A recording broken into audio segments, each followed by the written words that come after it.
In shadow, Aciek in shadow, by In shadow, Aciek in shadow, Baba in shadow, Aciek in shadow, by in shadow, Aciek in shadow,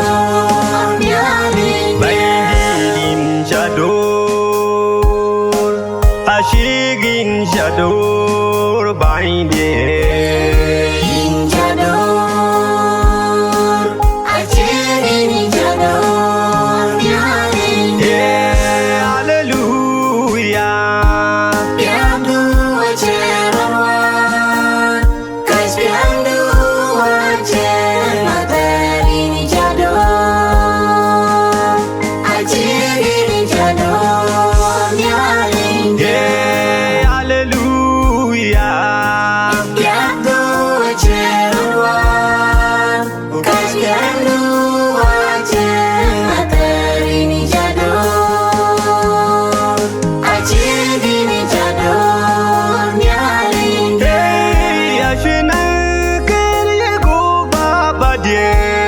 Aciek in go baba Yeah, Washinankan Yanomeraki. Aciek in Ashinkan Yago Baba dear. Aciek in go baba Yeah, Washinankan Yanomeraki. Aciek in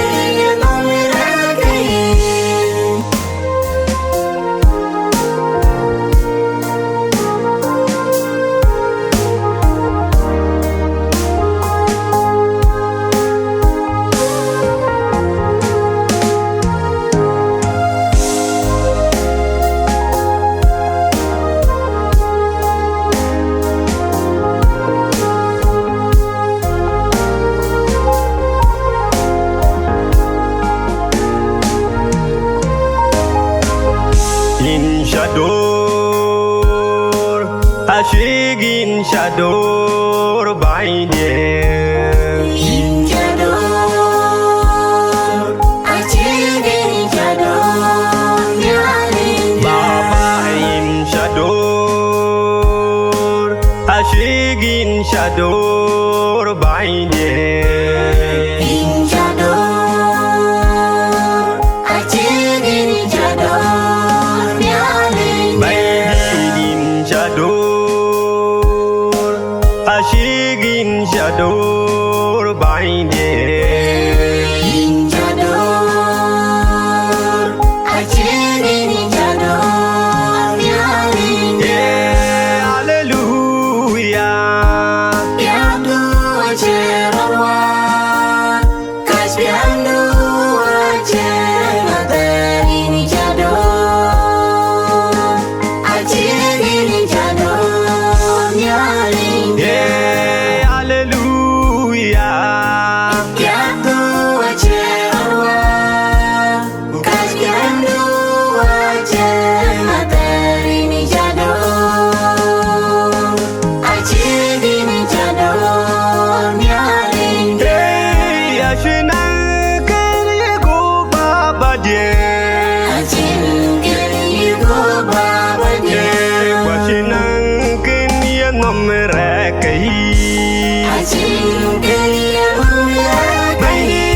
Ashinkan Yago Baba dear. Aciek in go baba Yeah, Washinankan Yanomeraki. Aciek in Piandu acerwan, guys piandu acer materi in shadow, Aciek in shadow, Hey, Ashinakan Yago Baba dear.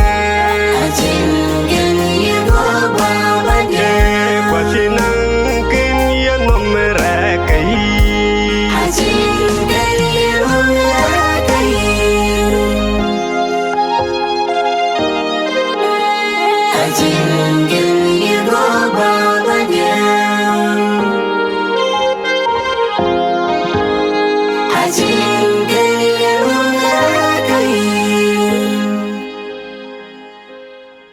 Binda ko ya da ko yen nyalinda wa ni shule ben di men nyak ben ni shok ben tani nyalin pir bugun banan poan bugun banan lay nom nyalin pir ini shule bina Jesu Kristo ni nyali wotit bag penye kudu rola kol bani de kudu ini shale bani de mit ke taka bay ne nom ne sabani bigin bana poan bigin bana kan nom nyalish chale bina Jesu Kristo mit ke churu gam pe Nairobi bani biglon gen biglo e kol nyalinda le jogin bani ke ga chaka taw ni shin bani de jobo jog mani nyalin madol chaka taw ni shin bani bi sure buglo e kan bani biya sur ban ben nyalin pir yan kun nyalin madol wiri le bani de Jesu Kristo bani ba miet ku bakatie tababben pinjinu Sudan bani bakatie nyali chol ka ngaji ni nyali chol ka be ya ben no bani bigin bana poan bani ku bigin bana lay no bani ini chale bani de pan nyali ku jala pin no bani mit ke churu gam mani nyali bakatie bani de Jesu Kristo ku tie ke ke bani mit ke ral pin Nairobi tan bani ke kaja kol bani pin uru fak bani ke ga chaka taw ni shin kwana roga bani ru mit ke taw pin juba bani ke mit wang nyali tong rek mit ke taw pin awul mit ke taw pin bar kazal ben tie baba na baba tie pin jinu Sudan tie ko kun il wadu leli nyali pi ko ran bani ni Yesu Kristo in chale kun ja jar nyal bani lo ne ja yeno ko bani bu loy bu videos bu ke ga bani kun ko bi ala dai tin nyali be ni to bani dim bu ka wel kun bu ka war nyali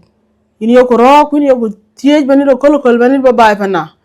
ba war bani miti kor kid mit ka kai ka yin nyali pir ba ka war bani de pan nyal chol wadu bani chol la twen